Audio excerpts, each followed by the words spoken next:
pagi jemaat Tuhan dimanapun berada pada pagi hari ini. Salam damai sejahtera bagi kita sekalian. Pada pagi hari ini kita kembali mendengarkan firman Tuhan yang terambil dari kitab Lukas pasal 6 ayat 20.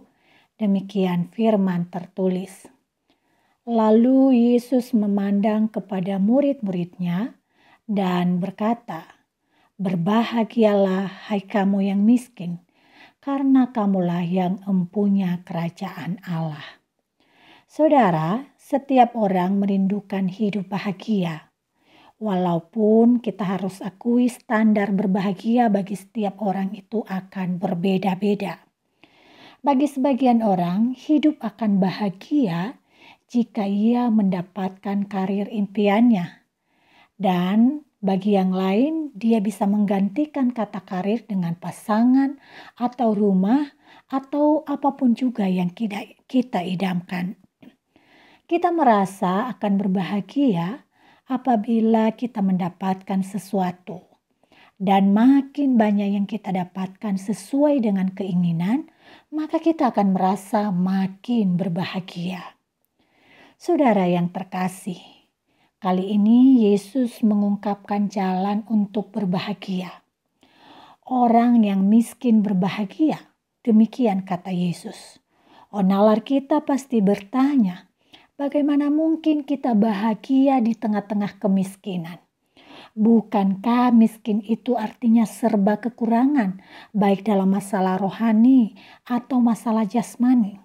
Bukankah miskin itu artinya selalu berada di bawah standar yang diharapkan? Saudaraku, harus diakui ini jalan yang Yesus berikan untuk berbahagia. Jalan itu bukan dengan cara mengumpulkan begitu banyak hal atau barang sebanyak mungkin. Bagi Yesus, kita berbahagia ketika kita mampu mengakui keterbatasan diri. Kita ini si miskin. Ya, miskin dalam hikmat, miskin dalam pengetahuan, miskin dalam kebaikan jika dibandingkan dengan Allah. Saudaraku, untuk sampai pada pengakuan jujur tentang diri yang miskin di hadapan Allah, kita harus membutuhkan terlebih dahulu kesadaran yang sesadar-sadarnya dan kerendahan hati. Kerendahan hati inilah yang menjadi sifat yang dikehendaki Allah untuk terus menguasai wilayah kerajaannya. Kerendahan hati ini juga yang mengantar kita pada pengakuan jujur akan butuhnya pertolongan Allah. Pengakuan keterbatasan diri membuat kita dengan tulus bergantung sepenuhnya pada Allah.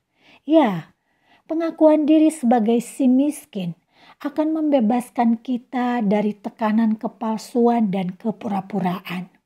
Sebab dalam banyak fakta, banyak orang yang patut ditolong, tetapi merasa dan bertindak seperti tidak membutuhkan pertolongan. Mereka berjuang dengan kepedihan dan kelelahan karena mereka mengandalkan dirinya sendiri. Tetapi kita yang berani mengakui keterbatasan diri, tidak pernah berjuang sendiri menaklukkan kerasnya hidup ini. Pertolongan selalu mengalir di setiap waktu karena kita secara terbuka dan jujur memintanya kepada Tuhan. Itulah alasan kita yang miskin ini disebut berbahagia karena Tuhan menolong dan melengkapi setiap orang yang mengaku dirinya butuh pertolongan. Tuhan memberkati kita semua. Mari kita berdoa. Bapa yang baik, terima kasih untuk firman-Mu yang mengingatkan kami bahwa pengakuan kami penting untuk kehidupan kami yang akan datang, di mana secara rohani, secara jasmani kami ini rentan adanya dan penuh dengan segala kekurangan. Karena itu di hadapan-Mu saat ini kami mengakui diri kami sebagai si miskin. Kami kekurangan dalam banyak hal, karena itu menjadi alasan yang sungguh tulus di hadapan Tuhan untuk meminta pertolongan dalam menaklukkan segala jalan kehidupan kami yang keras ini. Tolonglah kami ya Tuhan, dan biarlah pertolongan itu sungguh kami rasakan dalam setiap waktu yang akan kami lewati. Dalam nama Yesus Kristus kami mengucap syukur dan memohon. Amin.